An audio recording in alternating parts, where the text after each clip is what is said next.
খুব বেশি গরম নেই, আবার আবহাওয়া যে একেবারে ঠান্ডা হয়ে গেছে এমনও নয়।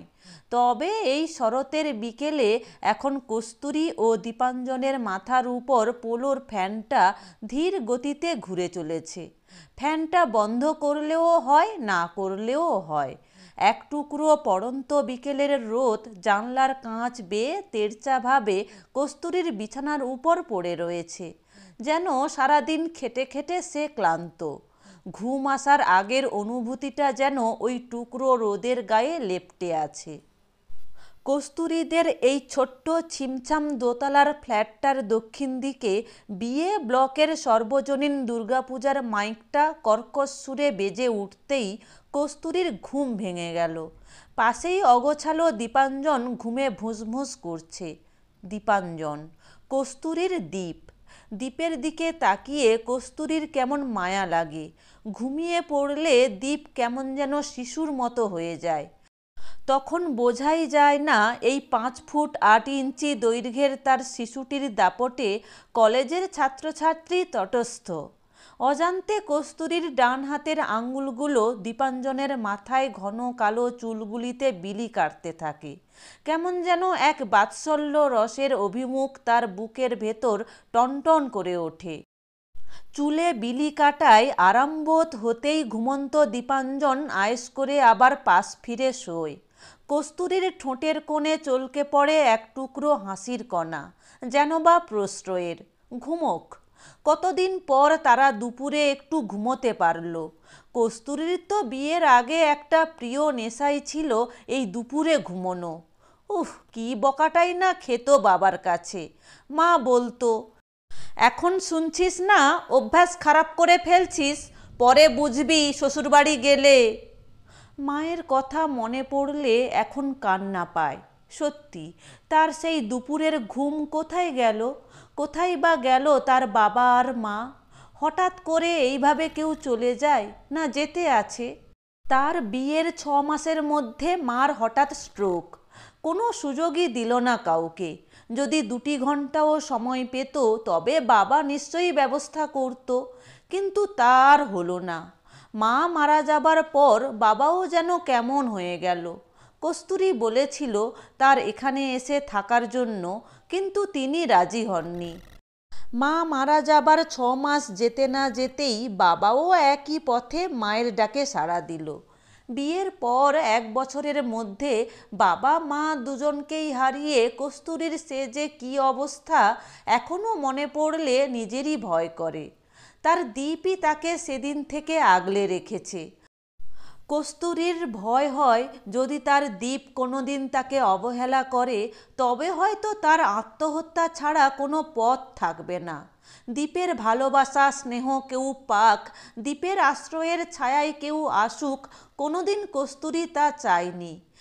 এক অদ্ভুত ব্যাখ্যাহীন মানসিকতা নিয়ে কস্তুরী পাহাড়ি ঝর্ণার মতো উজ্জ্বল হয়ে উঠতে চায় দীপাঞ্জনকে ভালোবেসে। দীপাঞ্জন তার এই মানসিকতাকে বোঝে, প্রশ্রয় দেয়। তাই তো দ্বীপের ইচ্ছা থাকা সত্ত্বেও কস্তুরী মা হতে রাজি হয়নি। কস্তুরীর চিরকালীন ভয় তাকে মা হতে রাজি করায়নি। যদি নতুন সদস্য এসে দ্বীপের ভালোবাসায় ভাগ বসায় তবে কস্তুরী নিঃসঙ্গ হয়ে পড়বে।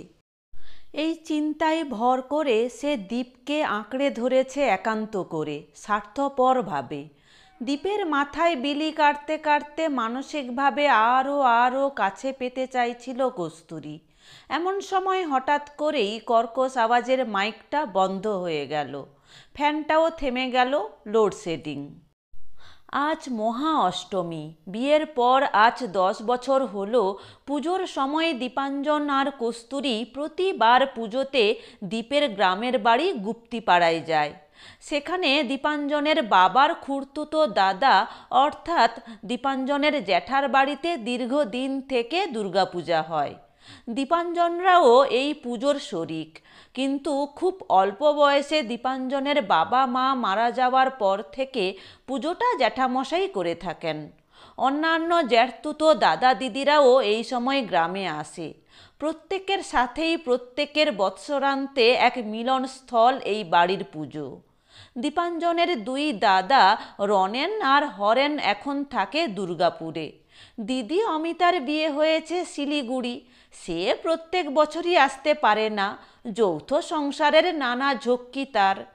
এই জ্যাঠা জেঠিমার কাছেই মানুষ দীপাঞ্জন। ছোটবেলা থেকেই বোহেমিয়ান চরিত্রের দীপাঞ্জনকে নিয়ে অনেক হিমশিম খেতে হয়েছে জ্যাঠামশাইকে। সে বোহেমিয়ান চরিত্রের কত গল্পই না শুনেছে কস্তুরী তার জ্যাঠাইমার কাছে। মাঝে মাঝে দীপের কাছেও সে শুনেছে। যখন দীপ তাকে সেই সব গল্প বলতো তখন ঘরের মধ্যে হাসির হুল্লোড় পড়ে যেত। হাসি থামলেই কস্তুরী কেমন যেন সিঁটিয়ে যেত। তখন অবাক হয়ে দীপাঞ্জন প্রশ্ন করে, এই কস্তুরী, কি হলো? কি এত গম্ভীর হয়ে গেলে কেন? কেমন যে অদ্ভুত লাগছে তোমাকে, কি হলো তোমার? কস্তুরী কোনো কথার উত্তর দিত না, ধীরে ধীরে দীপের দিকে মুখ তুলে তাকিয়ে থাকত, যেন কোনো এক অজানা অপরিচিত লোকের লেখা এক বর্ণমালাহীন চিঠির ভাষা পড়তে চেষ্টা করত দীপাঞ্জনের চোখে। দীপাঞ্জনও ভ্যাবাচ্যাকা খাওয়া ভঙ্গিতে তাকিয়ে থাকত কস্তুরীর মুখের দিকে। হঠাৎই কস্তুরী ঝাঁপিয়ে পড়ত দীপাঞ্জনের বুকের উপর, সর্বশক্তি দিয়ে আঁকড়ে ধরত দীপাঞ্জনকে। বুকের উপর তার মুখ ঘষে ঘষে রাঙিয়ে তুলত তার জ্যামিতিক আকারের সুন্দর মুখমণ্ডল। দীপাঞ্জনের ব্যাকুল প্রশ্ন, কি হলো কস্তুরী? তুমি বলো, তুমি আমাকে ছেড়ে যাবে না তো কোথাও? কোথায় যাব তোমাকে ছেড়ে? দীপাঞ্জনের অবাক হওয়া প্রশ্ন।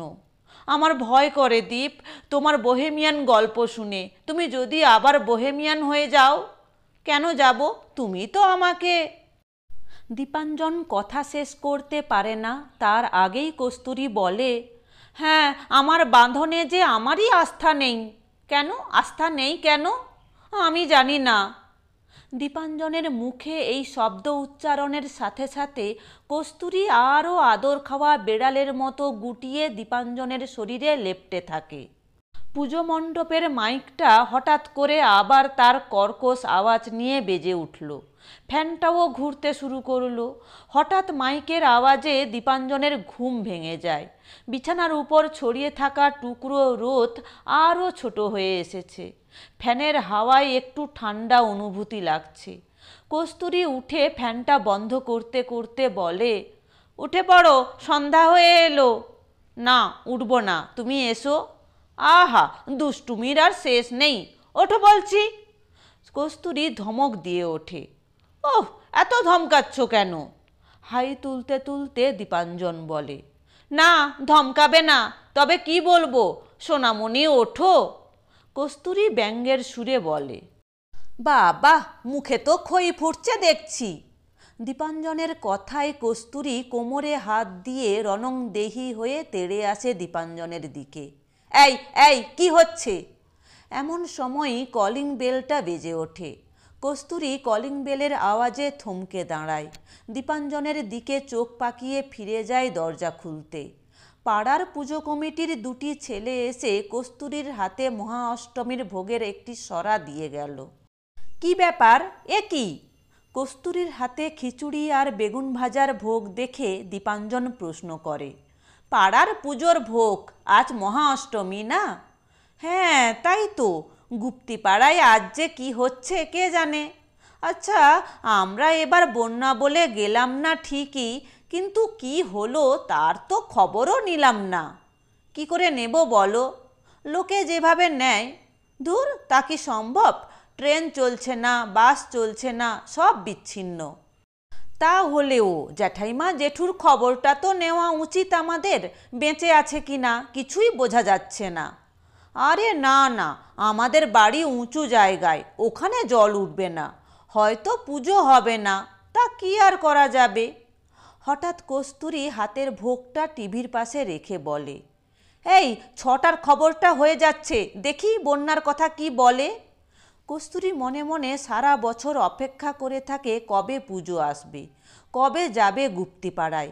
সেখানে গেলেই যেন তার জ্যাঠা শ্বশুর জেঠি শাশুড়ির কাছে বাবা মায়ের গন্ধ পায়, যেন নিজের বাড়িতে ফেরার আনন্দ। কস্তুরী তাড়াতাড়ি টিভিটা চালিয়ে দিয়ে DD7-এ করে দিল। মাইকের আওয়াজে কিচ্ছু শোনা যাচ্ছে না। হাতে হাতে জানলা দুটি বন্ধ করে টিভির সাউন্ড বাড়িয়ে দেয়। খবর হচ্ছে। টিভির পর্দায় বন্যা কবলিত মানুষের দুর্দশা আর সব হারানোর চলচ্চিত্র। খবরের এক জায়গায় কস্তুরী আর দীপাঞ্জন দুজনেই ঘাড় কাত করে উৎকর্ণ হয়ে উঠল। টিভির সাউন্ড বক্স থেকে বেরিয়ে আসছে সংবাদ। হুগলি জেলার বলাগড় ব্লকের অবস্থা ভয়াবহ। এই ব্লকের সাকুল্যে এবার দুটি সর্বজনীন দুর্গাপূজা হচ্ছে ঘট বসিয়ে। এই ব্লকের গুপ্তিপাড়া যোগাযোগ বিচ্ছিন্ন এবং সম্পূর্ণ জলের তলায়। গুপ্তিপাড়ার বিখ্যাত পাল চৌধুরী পরিবারের দুর্গাপূজাও হয়নি, কারণ এই পরিবারের গৃহকর্তা ও গৃহকর্ত্রী অমিয় পাল চৌধুরী ও সরলা দেবী প্রবল বন্যার স্রোতে তলিয়ে গেছেন গঙ্গার বুকে। আরও বিশেষ বিশেষ খবর হলো, টিভিটা বন্ধ করে দিয়ে কস্তুরী ও দীপাঞ্জন দুজনেই চিৎকার করে ওঠে। উভয়ের চিৎকারের শব্দ একটাই, না। কতক্ষণ দুজনেই যে নিজের নিজের স্তম্ভিত উপত্যকায় দাঁড়িয়েছিল খেয়াল নেই। হঠাৎ আবার লোডশেডিং হয়ে গেল। কস্তুরী ঝাঁপিয়ে পড়ে দীপাঞ্জনের বুকে। দীপাঞ্জনকে ছুঁয়ে কস্তুরীর অবরুদ্ধ কান্না প্লাবনের স্রোতের মতোই পাগল হয়ে ছুটতে থাকে। বলো দীপ, কেন কেন এমন হলো? দীপাঞ্জন নিরুত্তর। তার আছে শুধু বর্তমান, না অতীত না ভবিষ্যৎ। আমরা কোন আশ্রয়ে বাঁচব দীপ? কস্তুরীর ব্যাকুল প্রশ্ন। জানি না। তোমাকে জানতেই হবে দীপ, জানতেই হবে। আমিও তো তাই ভাবছি। আমাদের অতীত নেই, ভবিষ্যৎ নেই, শুধু তুমি আর আমি আর আমাদের বর্তমান। না, কস্তুরীর দৃঢ় উচ্চারণ।